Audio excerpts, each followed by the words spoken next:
মাখান্দি হালুয়া এটি পাকিস্তানের খুবই জনপ্রিয় একটি হালুয়া রেসিপি। আর এটি তৈরি করতে খুব বেশি উপকরণ লাগে না, আর খুব তাড়াতাড়ি কিন্তু তৈরি হয়ে যায় এই মজাদার হালুয়া রেসিপি।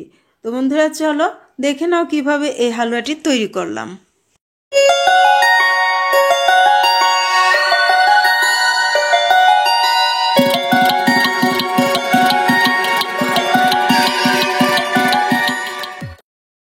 আজকের রেসিপির জন্য এখানে নিয়েছি আমি 1 কাপ পরিমাণ সুজি। কেউ চাইলে আধা কাপ দিয়েও কিন্তু এটা তৈরি করতে পারবে, কেননা সুজির হালুয়াটা কিন্তু অনেকটাই বেড়ে যায়।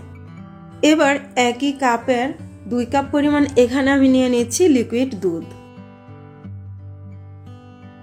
কেউ চাইলে এর মধ্যে কিন্তু গুঁড়ো দুধটাও পানি দিয়ে গুলিয়ে অ্যাড করে নিতে পারো, আবার চাইলে পানি দিয়েও কিন্তু এই সুজিটাকে ভিজিয়ে নিতে পারো। তবে লিকুইড দুধ দিয়ে করলে কিন্তু এই হালুয়ার স্বাদটা অনেক বেশি মজাদার হয়। তো দুধটা দিয়ে আমি একটু চামচ দিয়ে নেড়েচেড়ে একটু মিশিয়ে ঢাকনা দিয়ে ঢেকে রেখে দেবো প্রায় 20 মিনিটের জন্য।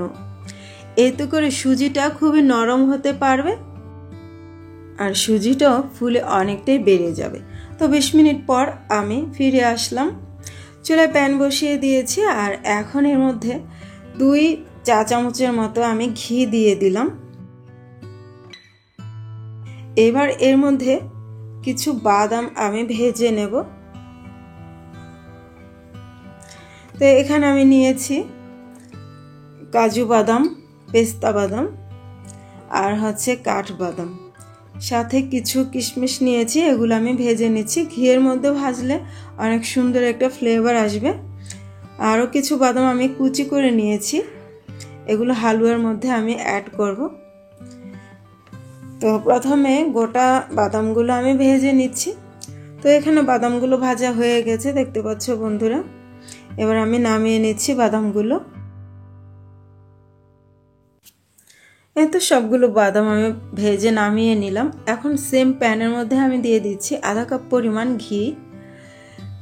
এবার এখানে আমি অ্যাড করে দিব আধা কাপ পরিমাণ সয়াবিন তেল। কেউ চাইলে কিন্তু 1 কাপ পরিমাণ ঘি দিয়ে করতে পারো, সেক্ষেত্রে কিন্তু হালুয়াটা অনেক বেশি টেস্টি হবে। আবার চাইলে 1 কাপ পরিমাণ তেল দিয়েও করতে পারো, তবে সেক্ষেত্রে খুব একটা টেস্ট হবে না।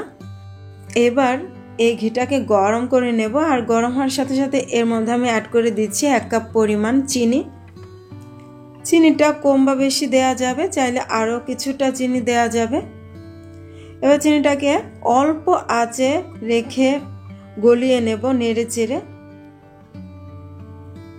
এ পর্যায়ে চুলার আঁচটা কোনোভাবেই কিন্তু বাড়ানো যাবে না, এতে করে খুব তাড়াতাড়ি কিন্তু চিনিটা পুড়ে যাবে আর কালো হয়ে যাবে। সেক্ষেত্রে কিন্তু হালুয়াটা একদমই ভালো লাগবে না খেতে। তো দেখতে পাচ্ছ বেশ কিছুক্ষণ আমি অল্প আঁচে জাল করে নিয়েছি, আর এখন কিন্তু চিনিটা সম্পূর্ণ গলে গেছে আর সামান্য ক্যারামেল কালার এসে গেছে। দেখতে পাচ্ছ খুব সুন্দর একটা কালার চলে আসছে। এই পর্যায়ে এখানে অ্যাড করে দেব আগে থেকে ভিজিয়ে রাখা সেই সুজি। দেখতে পাচ্ছ সুজিটা অনেকটাই ঘন হয়ে গেছে। এখন সুজিটা সরাসরি এই ঘিয়ের মধ্যে ঢেলে দিচ্ছি। তবে এই কাজটা কিছুটা সাবধানে করতে হবে, কেননা এ পর্যায়ে কিন্তু তেলটা ছিটে আসতে পারে। সেজন্য অবশ্যই সাবধানতার সাথে এই কাজটা করতে হবে। দিয়ে সাথে সাথে অনবরত নাড়াচাড়া করতে হবে এই সুজিটা। তো অল্প আঁচেই এই হালুয়াটাকে রান্না করে নিতে হবে। তো এর মধ্যে সামান্য পরিমাণে কিছুটা লবণ অ্যাড করে দিয়েছি, সেটা তোমাদের সাথে দেখাতে পারলাম না। কেউ চাইলে কিন্তু লবণটা স্কিপ করে নিতে পারো। যারা মিষ্টি খাবারে লবণ পছন্দ করো তারা অবশ্যই লবণটা অ্যাড করে দেবে।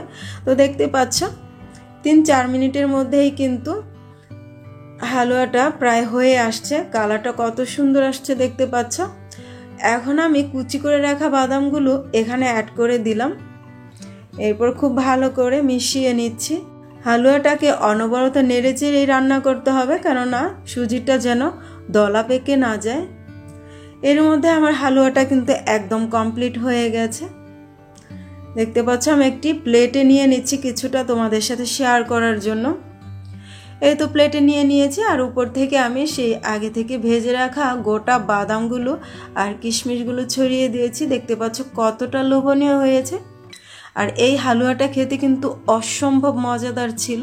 যারা এখনও খাওনি তারা অবশ্যই একবার হলেও ট্রাই করে দেখতে পারো। খুবই অল্প সময় লাগে এই হালুয়াটা তৈরি করতে। আশা রাখছি রেসিপিটি ভালো লেগেছে। আজ এই পর্যন্তই। আল্লাহ হাফেজ।